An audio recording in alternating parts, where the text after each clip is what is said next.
broken trust and joint bank accounts? This is the Joyfully Married After podcast, episode 45. This is Joyfully Married After with Heath and Tracy. I'm Heath. And I'm Tracy. We've been joyfully married after how many years, baby? 28? 28 years, 4 kids, corporate jobs, entrepreneurs, and this podcast is our view on life through our lens. Let's go. What's happening? What's happening? Welcome. Hello. How you doing, love? I'm doing so well. I can see that. I am having a power surge right now, though. That's okay. Power surge. It happens. It happens. But you I know just blow y'all can't see and that. you fan and you cool yourself and you do what you need to do What you know about to a power bring the surge, core y'all? temperature down, or you just have to wait until it passes. So what you been up to? Y'all had a lovely week, I hope? Yes. The week was lovely as you, my love. Oh, thank you, love. What are we talking about today? Well, we're going to continue our theme of the month, which is compassion. Yes, compassion is the theme. Love it. And our top of mind is... Yep. Top of mind. We're going to get to that subject matter in a minute, but What we're going is to talk it? about, I want to go through the itinerary I first. want to know what it is. You got to let the people know what's happening. You got to ease into it. So you can't rush. You can't just rush in, fellas. But this is what You we're have to doing. take We're your letting them time. know what it is. You have to get... But we're letting them know what we're going to talk about so they would decide. You know what I'm The saying? theme of the month was top of mind for Heath and Tracy. We're going to hit the question of the week. And we're going to talk about the dopest couple in the world. Y'all see how you did that? We're going into doing it, and doing it well. Doing Doing it it, and doing doing it, it and and doing doing it it well. Yeah, well. so you might want to hide the kids on that one.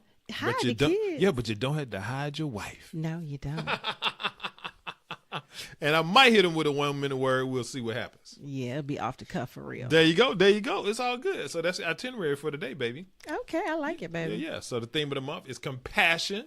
We talk about the need for compassion in your relationships, right? Regardless of whether you're talking about your primary relationship or anybody else that you're engaged with in terms of your family, your friends, right? You have to have some compassion for people. But what about it? Some empathy. You have to understand when people are going through things, or if they're feeling a certain way about a subject, if something is wearing them down, if they're a little down about something, then you have to put yourself in their situation, in their place.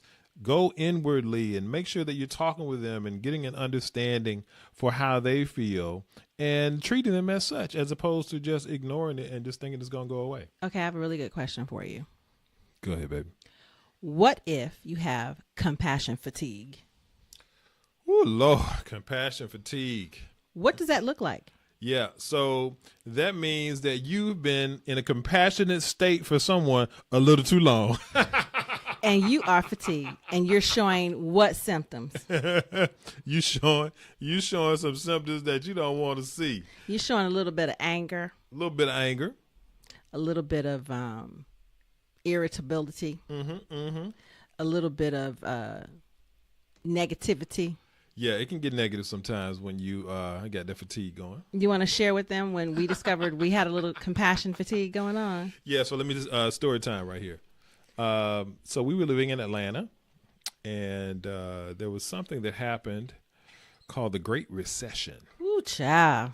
It was a rough time. It was a rough period for your man. And so essentially what was happening was I was experiencing rifts, right sizing, Reduction in force. downsizing. What's the other thing they call it? I was getting laid off, y'all. I had some situations and circumstances out here. And so it was a trying time. You know, it was a turbulent time in our lives. The ripple effect also caused some turbulence in our marriage.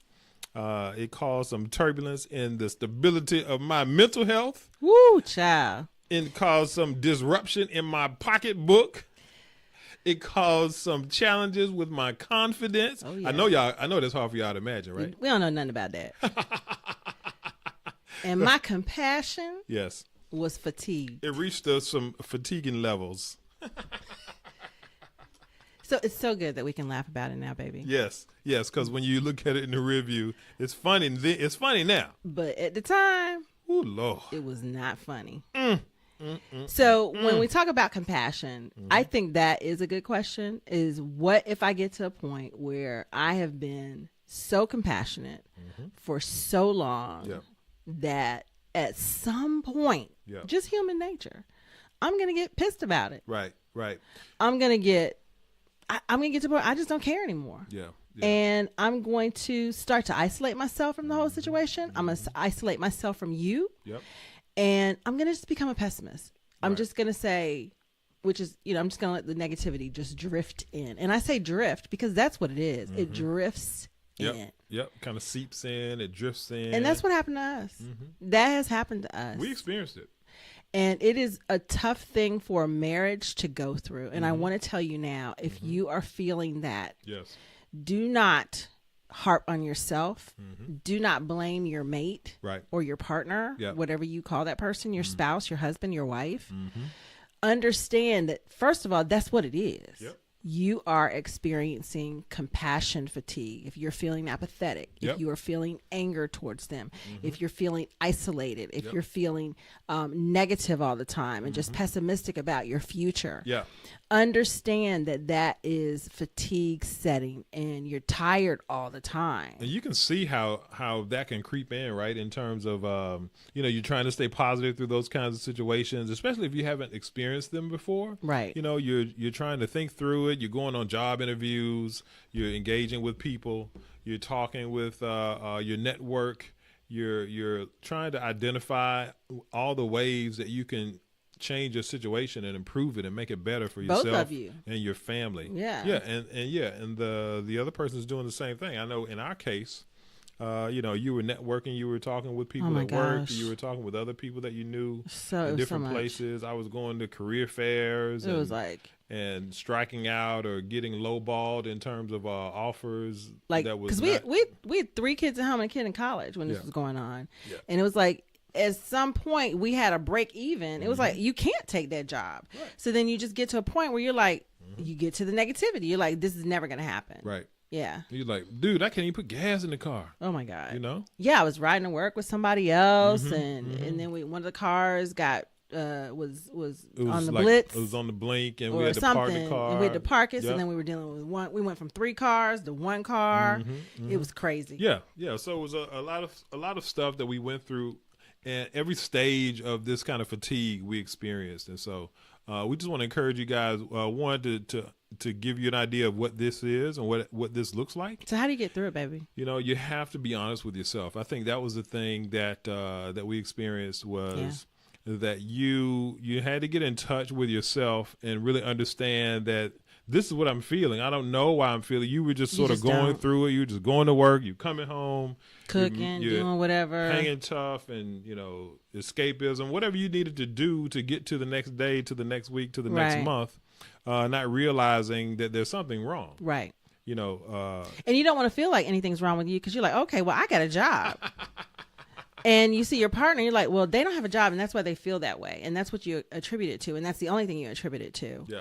When you really, really need to start looking at yourself and keeping yourself and your mental health healthy, because it's going to start to affect the relationship. Yeah. So when you talk about compassion and you talk about what your partner is going through and continuing to have compassion over a long period of time, you've got to start at some point to reflect on yourself and make sure your mental health is intact so that you can continue to be compassionate. Yeah, that's certainly a self-awareness piece, right? You have to recognize, hey, I'm feeling different. I don't feel like my normal chipper self. I'm feeling worn down. There's something happening. So you have to be in touch with yourself as it relates to that. So that calls for some openness, some honesty with yourself and with your mate. And I think that the other thing to remember is that it's easy, right? You have this person that you love, that you care about their well-being, and so it's very easy for you to be more concerned about the other person, and that's what happens. And so when I was thinking about this, it was reminding me of being on an airplane. Okay. And when you're on an airplane and the flight attendants are going through that motion of letting people know what to do in an emergency situation and that kind of thing, and they talk about the oxygen mask. Yep. And when the oxygen masks come down, if there's an emergency situation on an airplane, the instruction they give you is to take yours and put yours on first. And then if you're traveling with small children or someone else, then pivot to them. Right. And this reminds me so much of that, because it's difficult for you to be able to give me the care or the compassion or the empathy that I may need in a particular situation if you're not okay. You're right. And so you have to make sure that you are engaged with yourself, in touch with your feelings, having the self-awareness to recognize, okay, let me get myself right, and then I need to pivot to my person to help them. Right. So that's all I have to say about that. Yeah, I think that's a really good point. I think it's good to, first recognize it. Yeah. But understand that if you are going through compassion fatigue, just to recognize it, and then understand that it's okay. Yep. It's okay. And you're going to get through it. You just have to be honest with yourself and honest with your spouse about what you're going through and what you're feeling. And get some help, guys. Truth bomb. What's next, babe? I had to finish my bomb effects. Okay. So top of mind for us this week. Okay. You're going to spill the beans. What is it? Top of mind for us. We've been getting the question recently about broken trust. And oh my gosh, this is a big one. We did some content on YouTube about that recently. Actually, it was a few months back. And we still get questions about that every now and then. Oh, yeah, we see a lot of questions. And so I think that it's certainly relevant for our community and for people out there. So we just wanted to kind of touch on that today. That's what's top of mind for us. So we're talking about how to rebuild broken trust. A lot of the questions that we've gotten is, I've cheated, she's cheated, we both cheated, he didn't tell me the truth, she didn't tell me the truth.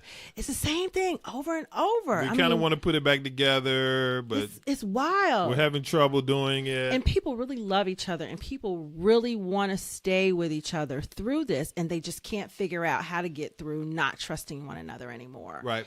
And we have to be honest. We've had broken trust in our marriage too. Yep. And it is a road back. It is a long, arduous road back. It is. And the first thing you have to realize is that, first of all, both of you have to be committed to the relationship. That's and key. So many questions we get, that is one thing that we recognize, that everyone is so committed to their relationships. And we just want to applaud you guys. We love you all for that. Yes. We love you that you are really trying to figure this out, because this is not easy all the time. Right. Days it is, but some days it's not. And when you've gone through something like that, it's so hard. Especially when the trust has been broken, you have to, understand that there's emotions involved, that you have to sort of sort through what your emotional state is and separate that. And sometimes it's very difficult to separate the emotions out before you can even dive into trying to talk about repairing something. So you have to definitely figure out, are we gonna stick this out? And once you figure out that you're gonna stick it out, you say, okay, we have to rebuild it. Right. Like literally, you have to rebuild it brick by brick, just like you did when you first start hanging out. Because trust is the key in any relationship. Yeah. And so the number one key, you have to have the trust in place. And so when you're talking about, exactly to Tracy's point, hey, we're going to stay with this. We're going to make the best effort to bring this back to where it needs to be. So you have to have the commitment on both sides. To rebuild it. That's the first thing. The commitment to rebuild it. Yes. Very key.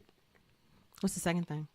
Well, so if you're going to rebuild it, the first piece to repairing it is to be open. You got to be open to redeveloping the trust. Open book. You have to be an open book. Totally. Transparency, openness. So the example is if you have broken trust on one side and not both sides. If broken trust is on my side, and I have to rebuild the trust with you, then I have to be fully transparent in any and everything that I do.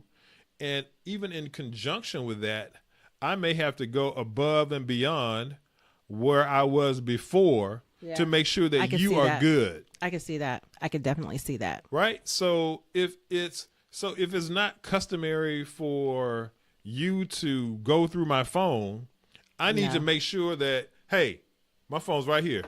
You got my password, or matter of fact, look through the whole thing. Check my history on all my websites. Check what's happening. Check who's talking with me on social. Do I need to get off of social to make you feel better? Whatever it is that you need to do to repair trust. If you're committed to if you're both committed to the relationship, if you're committed to rebuilding it, even though that may not be something that you did before, you might need to do that this time.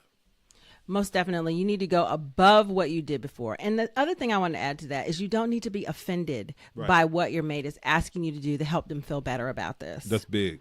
Because what tends to happen is people say, okay, I'm going to let you do this, or I'm going to agree to do this. And then they get mad when the person starts questioning them about who is this and what is this? And I looked at your phone today, and can I look, and your person is going to get to a point where they're not going to want to look through the phone anymore. Right. They're going to get to that point where it's nothing there. They can't find anything. Nothing's going on, and they're going to move on.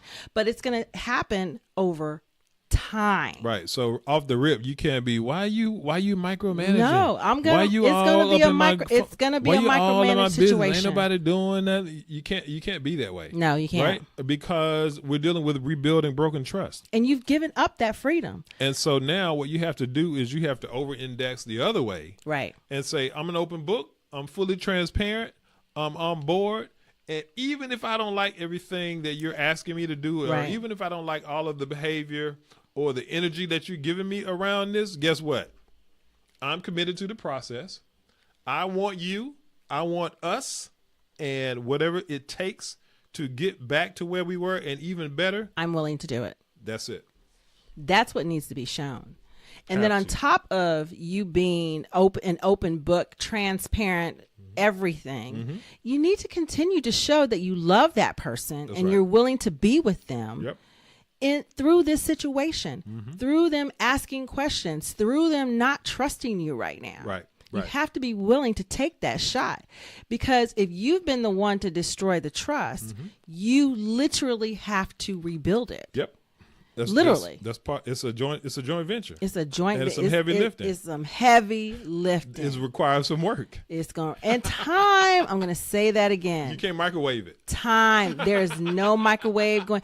And okay, baby, I said I'm sorry. No. We good now, right? And let me tell you what else it is. It's 2 steps forward, 1 step back. Yeah, that's true. It is 2 steps forward, 1 step back. Because you're dealing with a lot of emotion. You're dealing with baggage. You're dealing with things that are going to prompt you feeling that way again. Songs people hear on the radio, Yeah. things somebody might say, a certain fragrance, if they go into a certain store. It could be a certain hairstyle. It's crazy, the stuff going through your mate's head. So you got to be patient. You got to be patient. Have to be patient. Right? You're thinking, okay, we're good. We're on a good trajectory. Everything is all right. And then all of a sudden something happens. You're like, whoa. Right. So you have to understand that people have to work their way through these things emotionally, spiritually, mentally. And sometimes you're making progress in one area, but you still have a ways to go in another area. Or you're going to have these things that are going to crop up and remind you. And so it just requires love, patience, and you know what else it requires? Compassion. I think it's important to remember that you broke them. Right. You literally broke Not only their heart. Not only did you break the trust, but you broke their heart. You broke their heart. Right. And so they gave you their heart, and you crushed it. Yep. And so because of that, it's like it's on you to repair it if you did the hurt. We saw that on what was that we were watching recently? The Bachelor. He said, "Oh my God!" He said, "I gave her my heart, and whatever she does with it, it's hers. It's hers. It's up to her." I felt that. What's something else you have to do, baby? You got to be prepared to talk about what happened. Yes, you do. Yeah, and so you can't go into macho man status and be all diva like girl and be all like, I don't want to talk about it. Why you ask me about that? I don't want to talk about we that. Trying to get past that. You bringing up the past. That is not what you need to say. We bringing up last week, dog. What are you talking about? You're trying to rebuild trust. Yeah. You want the thing to work. You want to repair your person's heart. You want to repair your relationship. And they need answers. They need closure. They need information so that they can move from where they are in this broken, awful place to the next step and the next step with the goal of getting back to being good. And so what you have to do is you have to be prepared to talk about what happened. So what was this? What was so special? What were you thinking? Why were you even risk all of our stuff around this nonsense? What's going on in your mind? Why did you do so and so? So is that what you were doing when you did X, Y, and Z? Answer every single question. You got to be fully engaged, and you have to be prepared mentally to go through the process, as painful as it may be, because it's going to be good on the other side. It's going to be awesome on the other side. But you got to get through it. You got to walk through it, and you got to do what's required. You got to walk through that fire. Do whatever's necessary, because it's going to be so worth it. It is. It really is.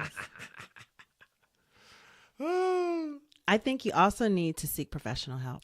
That is important, right? Because you're dealing with something that was very traumatic, right? And so, I don't want to compare what our soldiers experience and PTSD, but and it kind of it thing. is But comparable. there is a certain level of trauma that happens when you have this full trust in someone and that trust is broken. It's PTSD. And so when you talk about being impacted mentally and having these triggers, I'm sure there are, I'm not a doctor or anything, but I'm sure there are some similar things, characteristics in what we're talking about.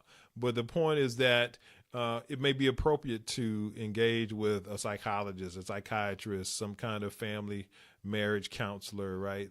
Someone who has some professional training around the mind and experience around the mind, around the emotions, around these kinds of situations, who can be that steady state for you and help you guys get back to where you're trying to be.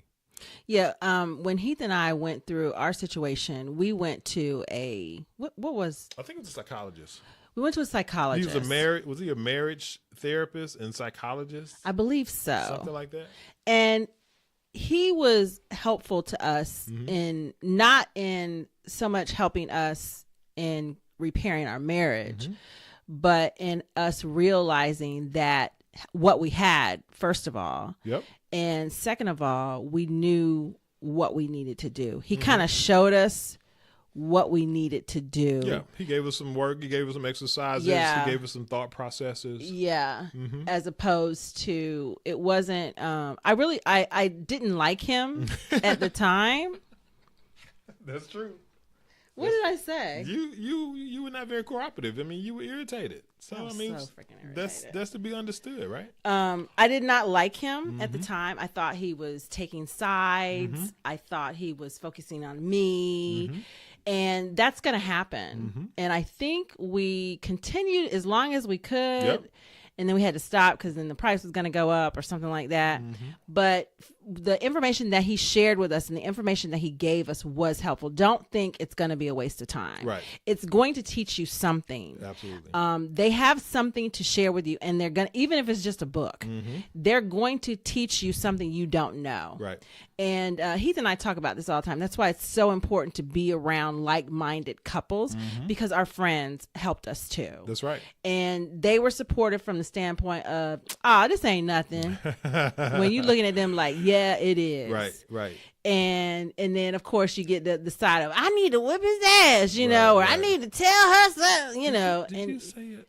I'm sorry. I'm sorry. This is a family show. Sorry, guys. I'm sorry. We checked the little box that says clean and everything. I think I can still check the box. I might have to bleep that out. Bloop, bloop. Yeah. So, sorry about that. But yeah, it's just important to stay around friends that want you to stay together. Yeah. When you have friends and family and people who value marriage in your life, even if it's internet mentors, if it's whomever, right? People who are giving you sound information and giving you phenomenal models to follow. Those are the kinds of folks that you want to be engaged with when you're married. Yeah. Because the world is not structured to support and encourage marriage in this day and time, and so that's one of the reasons why we do what we do. But the point I think is that exactly to your point, baby. You have to be open-minded even when you don't necessarily like the engagement and the advice that you're getting. Yeah, you do. Because you're committed to the process. Yeah. And you're committed to the rebuilding. And so you go through what you need to go through even if it doesn't feel good. And then the last point we want to make around this is if you've done something to cause mistrust in your relationship, whether it's financial or familial or if it's infidelity, you need to first figure out how you got there. What fear crept into your mind that got you to the point where you traded your loved one's trust for whatever it is that you did. Yeah. And it all begins with fear. So you really have to examine yourself and figure out where that is, and then figure out how to get that out of your mind, how to get that away from you, because that's what's causing it. Yep. That is usually the causation. That's exactly right. And doing some review, right? Doing some self-examination, understanding what your part was in the situation. That's why we always talk about we had an affair, so forth, right? You say we. And so the point is that there was something happening on both sides that caused whatever that situation to occur. Right. And so the point is that, check yourself out and go through whatever it is that you need to go through and experience so that you can get to that place you want to be. Yep. No fear, guys. No fear here. All righty, next topic. So we're talking about the question of the week. Question of the week, guys. Why should you have joint bank accounts when you get married? Really? I hate this question. Oh, why do you hate the question, baby? Because it makes me feel like there are people out here who are married in 2019 who have separate bank accounts, who have a separate approach to their bill pay and how you approach household expenses and what happens with the kids and et cetera, et cetera. There are people that are taking this approach. Side eye. So, typically when we're giving advice about anything, we frequently say, hey, do what works for you. But we have some strong feelings about this particular topic. We have strong feelings about this one because y'all, this is just 1 + 1 = 2. 1 + 1 = 3. Because when you're married, you live 3 times better. Okay. Speak on it, babe. We have more than one bank account. Yep. They are all joint. Joint accounts. Heath makes money. I make money. Every 2 weeks, he gets a paycheck. Every 2 weeks, Tracy gets a paycheck. Once a month, we both get a commission check. Yep. Those monies are split among those accounts. Truth. I don't have bills that Heath doesn't have. We both got bills. And Heath doesn't have any bills that I don't have. It's one pile. I cannot imagine my husband telling me, hey, I'm not. He your bill. The bill got your name on here. I would slap him upside the head with that bill. Oh, I got another one right here. This one got your name on too. Here you go. That's the double side eye. So I mean, it's funny to us, and to the point of, again, people have to do what works for them and how whatever paradigm they're bringing into relationships or whatever agreements they have with one another.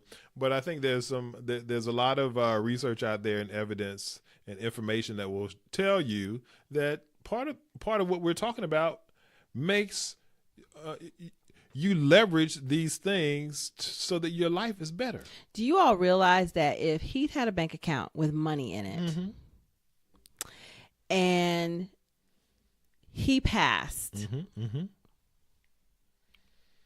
I can't go get that money? It's not joint. What is good about that? But if it's joint, not only can I not go get that money, y'all ready?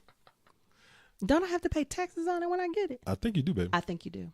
Yeah, but if it's joint, no worries. Because your name's already on it. Because it's my bank account too. Because y'all legal. Now, I suggest if you need to have separate bank accounts. You can.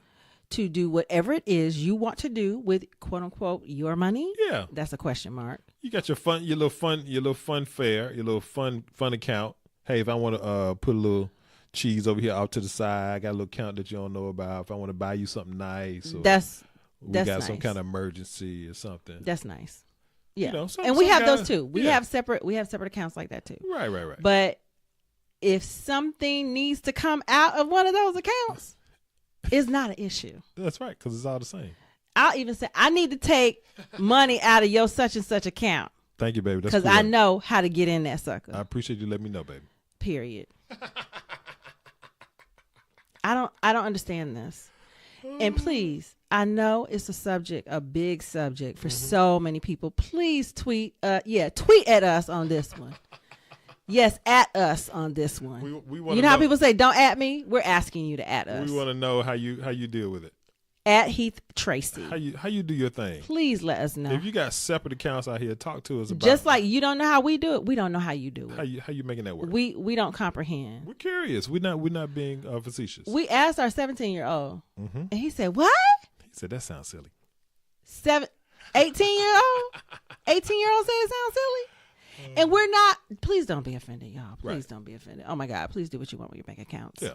But understand, there are benefits. Lots of benefits to being married. Yeah. There are legal benefits. There are more benefits to being married than just sleeping in the same bed. True. And having the same kids. Yeah. And I think that that's sort of the other piece of this is that we see this, symptomatically around the rest of the marriage, right? And so if you're separating and isolating this bank account thing, there are probably some other things in the marriage. What is it, a trust issue? That you're compartmentalizing, and so now we're back to the trust issue. I just think it's a trust issue. Right. And so, I think we may talk a little bit about trust and this lack of trust that's out there in the ethers with men and women with this money. Yeah. No, I was alluding to the MGTOW thing. Oh, we'll talk about that next week, y'all. MGTOW. If you don't know what it is, look it up. MGTOW. So we might speak on that. MIGTOW. Yeah. No, it's MG. Okay. It's an acronym. I don't know, but yeah, but we're gonna get into it. That's a side But back bar. to trust in these bank accounts. We suggest that you have joint bank accounts. Trust your mate. Put your money in one pot. You're gonna live better. The bills are the bills. There are benefits. See, sometimes Heath and I put the bills in one name, and then if we move or something, we'll put them in another name. And we do that just to give a name a break. Can you pay? But it's everybody's bill, y'all. Pay It's his bill. He bill. using electricity just like I'm Pay using it. out of your bill. His car, I can get in his car and drive his car just like I get in my car and drive mine. Yep. It's just, I don't understand. It's cool, baby. I'm trying to understand. It's cool. I love everybody, and I'm just trying to understand. That's Samuel L. Jackson. That was Pulp Fiction, I think. How do you remember this? It's stuff? cool. Keep your eyes on me. Okay, who is the dopest couple of the week? No, dopest couple in the world. Oh, okay. Who is the dopest couple in the world this week? Let me tell y'all. Oh my God, I'm so excited. So y'all know I'm from Atlanta, right?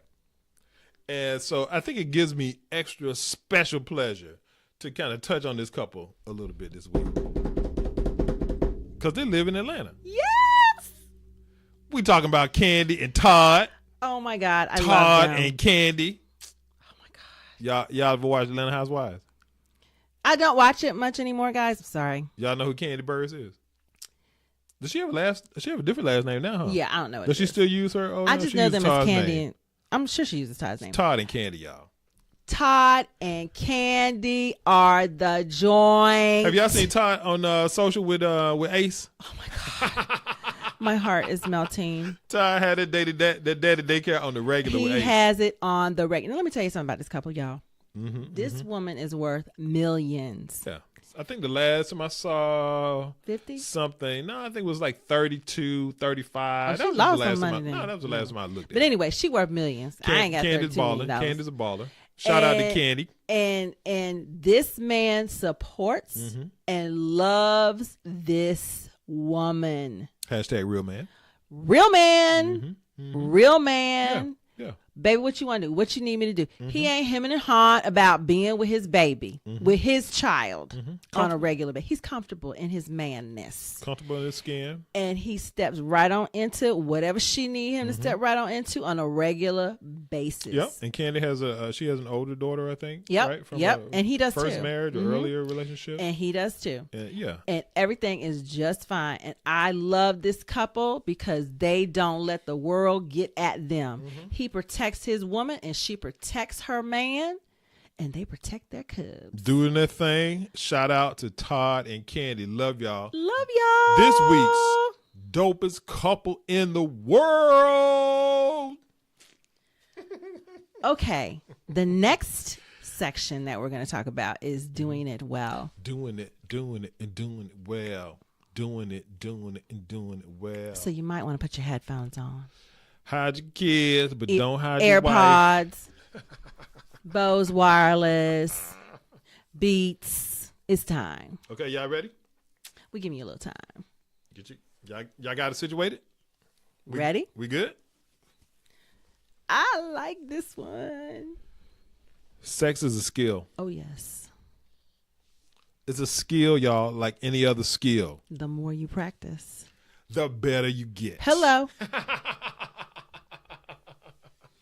If he didn't get it quite right the last time, try again. No problem, baby. No problem. We're going to get it right. We going to get it right. Let me tell you, let's sit down and talk about it. We're going to have a pregame meeting.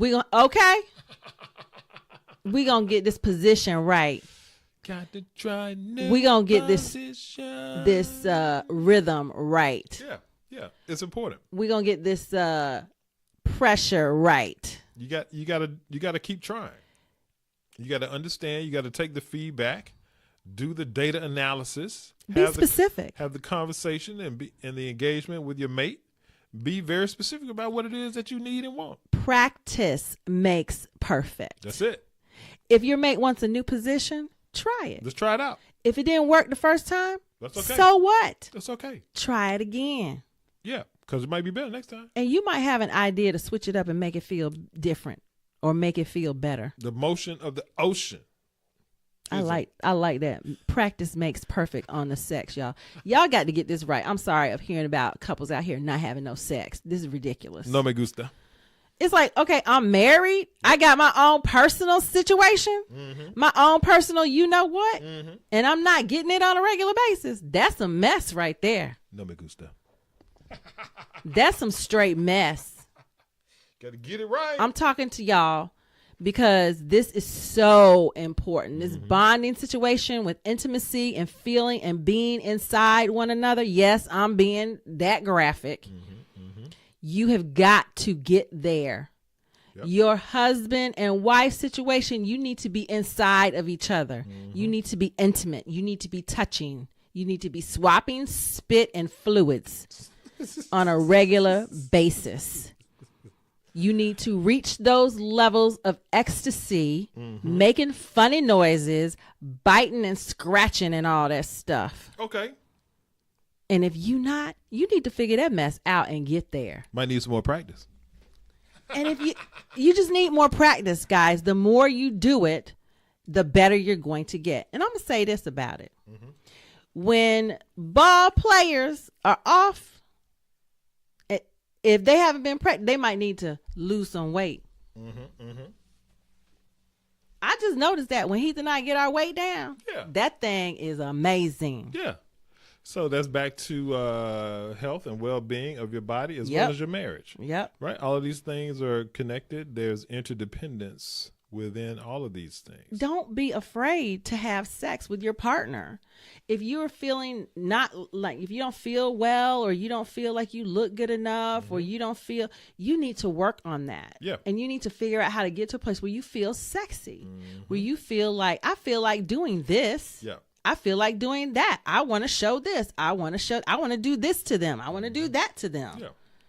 So you know? Talk about it and be about it. You need to start sucking and licking and everything. Whatever you need to do to get there. And practice. Because that's part of the pleasures of marriage. It needs to be on a schedule. It's for you and your mate. So that's our doing it, and doing it well. You need to practice makes perfect. Express yourself. Okay, y'all ready? We about to give you the 1 minute word. Y'all ready? You ready, baby? Ready, baby. What's going on, guys? It's Heath coming to you with your 1 minute word. Today I got another fantastic quote for you. The quote is by Thomas Merton. The quote says, "Compassion is the keen awareness of the interdependence of all things." Oh, I like that. I like that. Did you hear I dropped interdependence on the thing that we were talking about before just now? We got into this, right? The interdependence, everything is connected, right? So we're talking about marriage. We're talking about compassion and empathy and understanding and sex and teaching and rebuilding trust. And all of these things are connected, guys. So what you have to understand is the bedroom, the love making, the vibing all started yesterday. It started earlier today. It started when you were doing the dishes. It started when you were taking out the trash. It started when you were putting gas in your woman's car. It's all interdependent upon one another. It started with your openness, with your willingness to be open and honest and transparent. You need to look through my phone. You need to see what I'm doing. You need to look at my computer, see what websites I've been on. Go ahead, because I ain't into nothing but you. So when your woman knows that, then she is going to project that love back to you, because it's all interdependent on what you did and what you do. So let me give you this tip today. Compassion is what you want to be about, because what you give is what you will receive. Ooh, preach, baby. That's my 1 minute word off the dome. Thanks for joining us today, guys. We're so glad you joined us. Don't forget to join us every week on Mondays, Joyfully Married After. Also, don't forget to visit heathandtracy.com. On Mondays, it's The Love Seat. And don't forget to watch The Love Seat live Monday evening, 7 p.m. Eastern. You can watch on our IGTV or on our Facebook channel. We love you guys. Stay connected. Stay connected to God. Stay connected to your family, and stay connected to your spouse. Or your significant other. See you next time.